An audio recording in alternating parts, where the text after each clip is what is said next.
Hey guys, and welcome back to this channel. In this video, I will be showing you guys how you can get shells to purchase these items here. So you'll need shells. As you can see, it says, would you like to purchase crochet top for 650 shells? Press confirm. I only have 20 for now.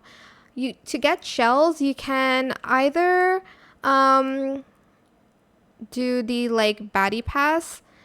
I need around a few more to get 250 shells.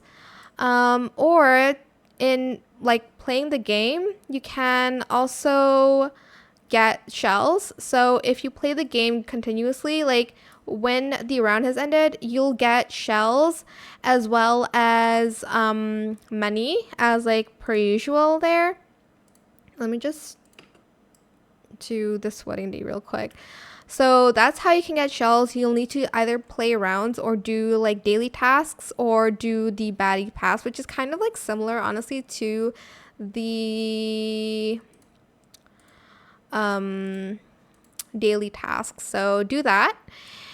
And yeah, that is pretty much how you can basically get shells on Dress to Impress to purchase those 3 items here.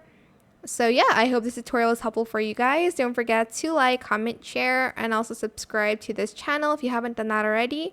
And if you found this video helpful, please click the thanks button as well. That is it. Thank you so much for watching. Bye!